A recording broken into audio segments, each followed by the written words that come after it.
لاہور میں ایک لڑکی بدنام زمانہ ہے، وہ میں نے ایسے ہی اسے سلام دعا کر ماشاءاللہ 5 وقت نمازی بن گئی۔ تو وہ ایک جگہ شوٹنگ ہو رہی تھی، تو میں نے اسے فون کیا، میں نے کہا میں لاہور میں ہوں، مل سکتی ہو آ کے؟ اس نے کہا میں تو شوٹنگ کر رہی ہوں، 10 بجے فارغ ہوں۔ میں نے کہا اچھا بیٹی، جب فارغ ہو جاؤ نا پھر آ جانا، میں تیرا انتظار کروں، چاہے لیٹ بھی ہو تو آ جانا۔ یہ ہے کوئی 8 بجے کے بعد۔ 9 بجے پوری شوٹنگ ٹیم، باقی اداکار، ڈائریکٹر، کیمرہ مین سارے وہاں پہنچ گئے۔ میں بڑا حیران ہوں، میں نے کہا ہے تم تو کہہ رہی تھی میں 10 بجے فارغ ہو گئی۔ وہ کہنے لگی میں نے اپنے ڈائریکٹر سے کہا کہ مولانا طارق جمیل صاحب نے مجھے فون پہ کہا ہے کہ جب فارغ ہو تو آ کے مجھے مل جانا۔ وہ ڈائریکٹر بھی سامنے بیٹھا تھا، تو یہ کہنے لگے کہ مولانا طارق جمیل صاحب تیرے جیسی لڑکی کو فون کریں گے، یہ کیسے ہے؟ انہوں نے کہا آپ یہ کہتے ہو وہ تو مجھے بیٹی کہتے ہیں۔ تو اس نے کہا شوٹنگ آف کرو، اور پورا سارا شوٹنگ کا جتنا بھی عملہ ہے چلو چل کے مولانا کی ملاقات کرو، میں اس آدمی کو دیکھنا چاہتا ہوں جو ایک طوائف کو بیٹی کہتا ہے۔ وہ سارے مجھے ملنے آ گئے، سارے۔ صرف ممبر پہ بیٹھ کے تقریر کرنے کا تمہیں شوق ہوتا ہے کہ ہم بھی علامہ کہلائیں، ہمارے بھی کوئی جوتے اٹھائے، کوئی بیگ اٹھائے، کوئی آگے چلے، کوئی پیچھے چلے، کوئی چائے پیش کرے، کوئی روٹی پیش کرے۔ شاہ اسماعیل شہید نے بازار حسن میں گشت کیا تھا، موتی طوائف کے پاس گئے تھے۔ اللہ مجھے بڑے بول سے بچائے، اللہ مجھے بڑے بول سے بچائے، اللہ مجھے بڑے بول سے بچائے۔ 1831 میں ان کی شہادت ہوئی ہے، 1831۔ تو 1831 سے پہلے کا زمانہ، یعنی 1810-20 کا زمانہ لگا لو، جب وہ دلی میں ہوتے تھے۔ اس کے بعد بازار حسن میں اللہ نے مجھے توفیق دی جانے کی، اور میں ان طوائفوں کے گھروں میں گیا، ان سے ملا، ان کے پاس بیٹھا، ان کی ہمدردی، دلداری کہ اللہ نے مجھے توفیق دی، ان پر خرچ کرنے کی توفیق دی، انہیں گناہ سے بچانے کے لیے۔ تو اب 8-9 سال ہونے کو ہیں، تو لمبے کے بازار حسن میں ہر ہفتے تعلیم ہوتی ہے، اور اس میں طوائفیں آ کے تعلیم میں بیٹھ، کسی کو کلمہ نہیں آتا تھا، ان کے کلمے یاد کروائے، وضو نہیں پتہ تھا وضو کروائے، نماز کا نہیں پتہ تھا نماز سکھائی، اور کتنی لڑکیوں کی شادیاں ہو گئیں۔ کتنیوں نے کہا ہمارا خرچہ لگا دو تو ہم یہ پیشہ چھوڑ دیں گی، میں نے ان کا خرچہ لگا دیا، وہ گھر بیٹھ کے کھا رہی ہیں اور برائی نہیں کر رہی ہیں۔ تو مجھے اس میں کوئی آر نہیں محسوس ہوئی کہ میں اسے بھی اپنی آخرت کا سامان سمجھتا ہوں، اور میں نے ان کی نائکوں سے کہا ہوا ہے کہ جو اپنی بیٹی کی شادی کرے گی میں سارا خرچہ دوں گا۔ اور جتنا مظلوم یہ طبقہ میں نے جا کے دیکھا ہے، بہت مظلوم طبقہ ہے، بہت مظلوم طبقہ۔ مرد کی ہوس پوری ہوتی ہے اور لڑکی کے ماتھے پہ طوائف کا داغ لگ جاتا ہے، اور وہ اسی طرح سیٹھ صاحب بھی ہوتا ہے، چودھری صاحب بھی ہوتا ہے، میاں صاحب بھی ہوتا ہے، سردار صاحب بھی ہوتا ہے، مہر صاحب بھی ہوتا ہے، وہ اسی طرح ہوتا ہے، اس کا کالر سفید رہتا ہے، لڑکی کے ماتھے پہ طوائف کا داغ لگ جاتا ہے، پھر 7 سمندر کا پانی بھی اسے دھو نہیں سکتا۔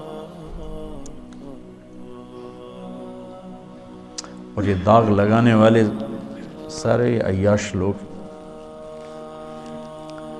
جن کی عیاشی پر تو پردہ پڑ گیا اور اس کے ماتھے پہ کالا داغ لگ گیا.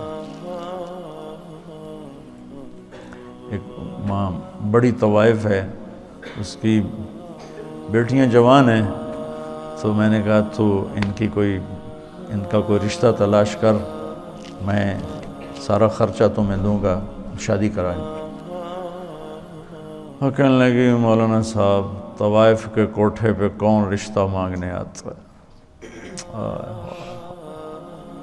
مجھے لگا جیسے کسی نے میرا دل چیر کے رکھ دیا. طوائف کے کوٹھے پہ رشتہ مانگنے کون آتا؟ یہاں تو عزت سے کھیلنے آتے ہیں، رشتہ لینے کوئی نہیں آتا. تو مجھے اللہ کے فضل سے میں اسے اپنی آخرت کا سامان سمجھتا ہوں کہ کم از کم ایک پورا محلہ طوائفوں کا، اس میں نمازیں شروع ہو گئی ہیں. کئیوں کو میں نے عمرے کروائے، ان کو عمرے پہ بھیجا. ابھی یہاں آنے سے پہلے ان کا جو ایک مردوں میں ایک بڑا چودھری ہوتا ہے، ایک عورتوں میں ہوتی ہے، ان کا اپنا ایک پورا نظام ہے. میں نے اسے فون کر کے کہا تم تیاری کرو، میں تمہیں عمرے پہ بھیجتا ہوں. اس نے مجھے اتنی دعائیں دی. تو میں چاہتا ہوں تبلیغ تمہارے اندر اس طرح اترے. میری تمنا ہے کہ اللہ آپ کے اندر تبلیغ زندہ کر دے. پھر چاہے ممبر پہ بیٹھو، کرسی پہ بیٹھو، درسگاہ میں بیٹھو، دکان پہ بیٹھو، گھوڑے پہ بیٹھو، گاڑی پہ بیٹھو، ہوا میں اڑو، تبلیغ تمہارے اندر ہو. اللہ کا نبی تشریف فرماتے کہ طوائف کا گزر ہوا، یعنی میں پیچھے سے دلیل دے رہا ہوں. تو مدینے وہ کہنے لگے یہ کیسا نبی ہے جو اکیلے ہی روٹی کھاتا ہے، کسی کو بلاتا ہی نہیں. وہ تو آپ کو تکلیف دینا چاہتی تھی، تنگ کرنا چاہتی تھی. تو آپ فرماتے طوائف ہے، اس کو دھکے دے کے باہر نکالو. آپ نے فرمایا آ جاؤ، بیٹھ جا. ساتھ بٹھا لیا.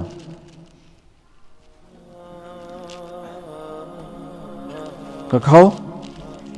اس کا مقصد کھانا نہیں تھا، اس کا مقصد آپ کو غصہ دلانا تھا، آپ کو تنگ کرنا تھا کہ یہ کچھ کہیں گے پھر میں کہوں گی ویکھ لیا توڑا نبی اے گلاں کردا ہے.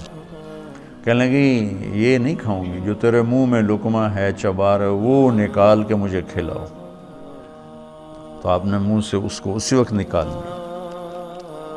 ہمارے پنجابی کی مثال ہے، کبا سمجھتے نا، کبڑا، کبے نو کہیں لت ماری وہ سدھا ہو گیا. اسے کہ بھائی تیری مہربانی.